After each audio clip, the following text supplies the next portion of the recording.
Terima kasih yang udah klik channel kami, Mama Happy. Kalau berkenan silakan subscribe dan bunyikan loncengnya biar dapat update dari kami.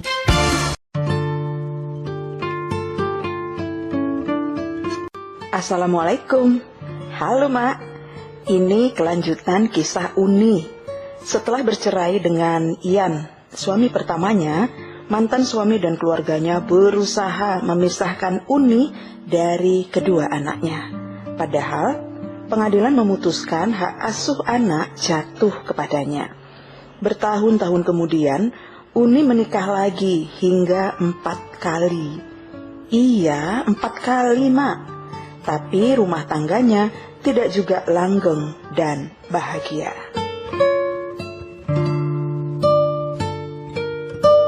Untuk melupakan masa lalu perkawinannya yang pahit dengan Ian, Uni menjalin asmara dengan laki-laki teman kerjanya di pabrik tekstil.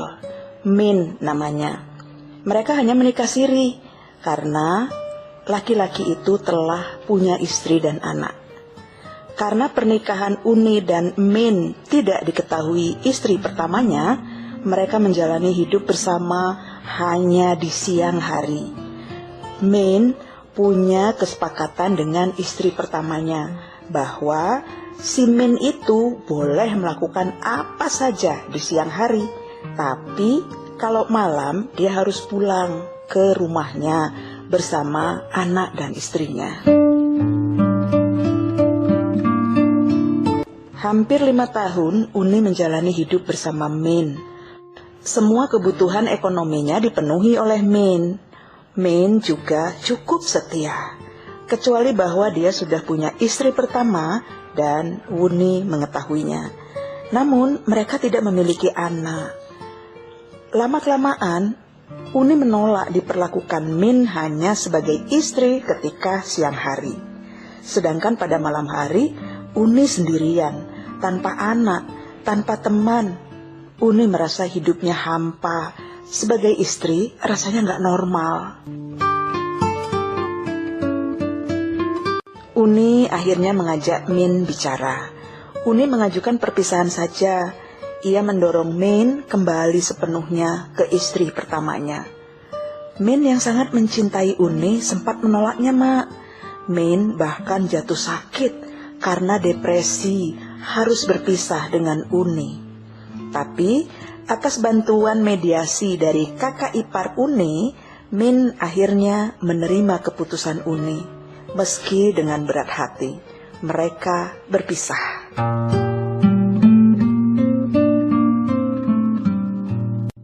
Uni kembali sendiri menjalani kehidupannya. Tak lama kemudian, Uni berkenalan dengan Datuk, seorang laki-laki 50 tahun, selisih 17 tahun umurnya dengan si Uni.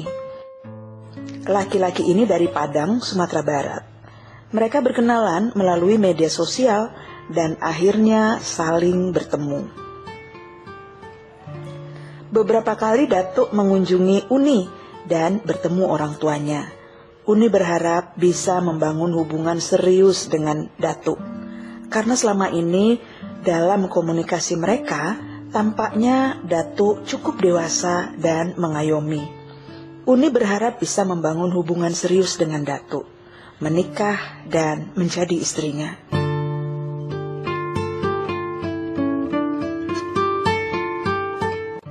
Hubungan mereka pun berlanjut ke pernikahan. Lalu setelah menikah, Datuk memboyong Uni pulang ke Padang. Si Datuk yang cukup mapan secara ekonomi memenuhi semua kebutuhan ekonomi Uni dan cukup sayang kepadanya. Di awal perkawinan mereka, Datuk tampak sangat sayang kepada Uni. Tapi ada satu penyakitnya, Mak. Ada aja sakitnya, ya kan?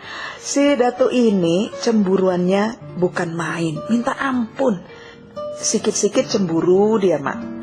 Sikit-sikit cemburu. Kalau cemburu, Datuk akan marah-marah dan bersikap kasar pada Uni.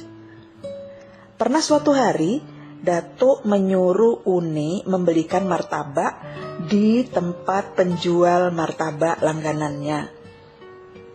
Tapi karena penjual martabak itu nggak jualan, tutup, Uni berinisiatif membeli martabak di tempat penjual yang lain.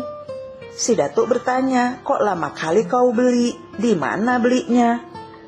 Uni cerita, dia jawab dengan jujur bahwa dia beli martabak di tempat lain. Datuk marah besar, dicampakkannya martabak yang disuguhkan Uni di piring. Datuk menuduh Uni sengaja beli martabak di tempat lain. Karena penjual martabak yang itu, yang dibeli si Uni adalah laki-laki yang lebih muda dari si Datuk. Ya cemburu itulah, Mak. Suatu hari, Datuk memberitahu bahwa dia punya 2 rumah tempat tinggal. Satu rumah yang mereka tempati sekarang, dan satu lagi tidak ditempati. Tapi rumah itu diurus oleh orang yang dibayar sama Datuk. Ternyata kan, Mak, Datuk sering mengundang perempuan-perempuan ke rumah itu. Perempuan-perempuan itu datang ketika Uni nggak di rumah, ketika Uni pergi ke pasar untuk belanja, atau ketika Datuk pamit keluar rumah. Sebetulnya dia ada di rumah itu bersama para perempuannya.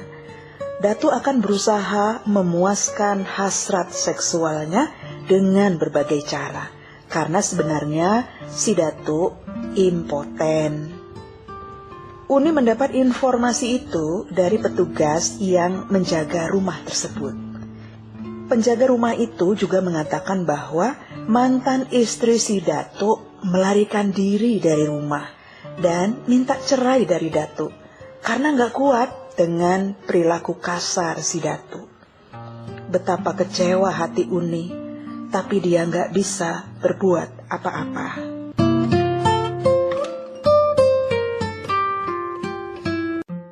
Pada suatu kesempatan, Uni berhasil berkomunikasi melalui HP dengan mantan istri pertama si Datuk. Mantan istri Datuk itu mengatakan kepada Uni untuk selalu sabar menghadapi perangai Datuk. Ketika Uni menanyakan kenapa mereka bercerai, perempuan itu hanya mengatakan mereka sudah tidak berjodoh lagi. Begitulah, Mak, hari-hari yang dilalui Uni bersama Datuk suaminya yang cukup kaya di kotanya. Tapi Uni selalu mengalami kekerasan demi kekerasan, terutama kekerasan secara psikis. Melalui kata-kata kasar, menyaksikan suaminya membawa perempuan lain di rumahnya, bahkan sekarang mulai terang-terangan. Uni akhirnya gak tahan, Mak. Uni hanya sanggup bertahan selama 3 bulan saja. Ia akhirnya minta izin Datuk untuk pulang ke Medan. Tapi Datuk tersinggung. Datuk minta Uni memulangkan semua barang-barang harta benda yang pernah diberikannya kepada Uni. Mulai dari cincin kawin, uang, sepeda motor yang jadi transport Uni selama di Padang, baju-baju atau pakaian.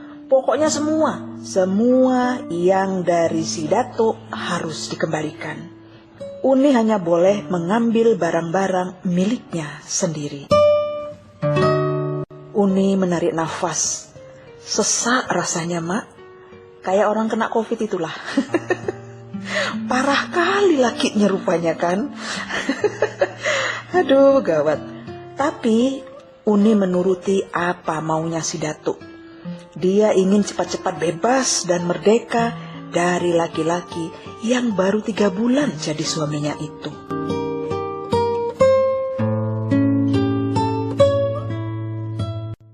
Uni menceritakan masalahnya kepada kakak iparnya dan minta bantuan uang untuk ongkos pulang ke Medan.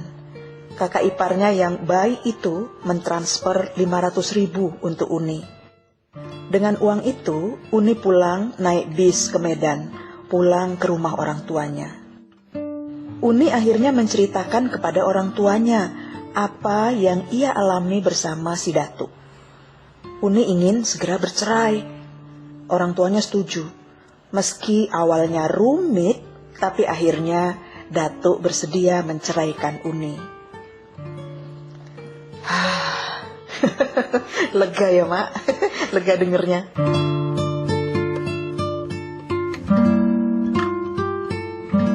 Setahun setelah bercerai dengan si Datuk, seorang laki-laki datang menyatakan cinta dan ingin melamarnya.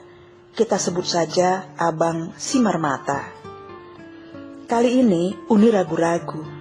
Ia mengulur waktu untuk memberi jawaban kepada Bang Simarmata. Hampir 1 tahun Uni menghindari Simarmata, tapi Simarmata tidak juga menyerah. Macam di sinetron, Mak. Abang Simarmata serius, Mak, macam di sinetron. Abang Simarmata yang Kristiani itu bahkan rela jadi mualaf demi menikahi si Uni. Melihat pengorbanan si abang, Uni luluh takluk pada kegigihan Simarmata.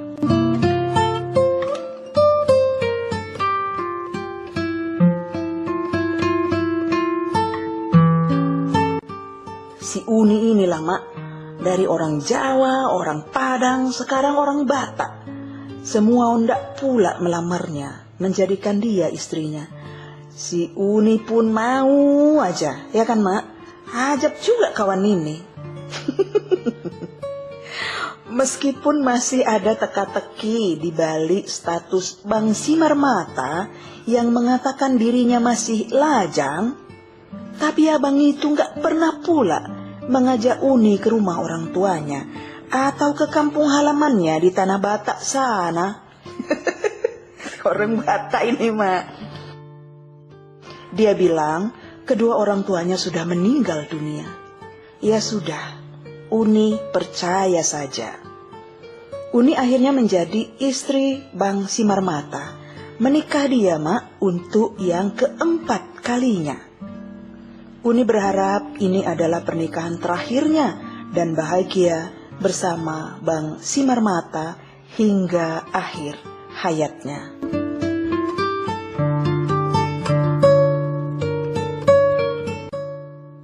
Tapi kan, Mak, belum lagi genap 1 tahun pernikahannya, suatu hari datanglah keluarga Bang Simarmata. Ada di situ kedua orang tuanya masih hidup. Mereka marah pada Simarmata, tapi juga marah pada Uni dan keluarganya. Mereka bahkan menuduh Uni dan keluarganya menjebak Simarmata, bikin guna-guna, sehingga Simarmata jatuh cinta dan rela jadi mualaf. Terjadi keributan kala itu. Keluarga Simarmata yang seharusnya adalah keluarga Uni juga nggak terima anaknya menikah dengan Uni tanpa persetujuan mereka. Hari itu juga mereka memaksa Simarmata pulang ke kampung halamannya, pulang ke tanah Batak sana. Uni membeku, hatinya hampa dan luka. Uni merenungi semua perjalanan hidup yang sudah dilaluinya. Tuhan, apakah aku tak boleh bahagia? Bisik hatinya pilu. Uni menatap kegelapan di luar rumah dari jendela kamar yang ia singkap tirainya.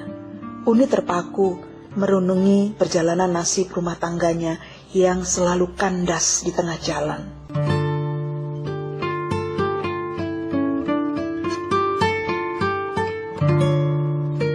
Kau pula, nggak belajar kau dari pengalaman sebelumnya. Udah berapa kali kau kawin, mana yang bahagia? Bah, perkawinan itu bukan jalan keluar satu-satunya. Iya kan, Mak? Gimana menurut Mama?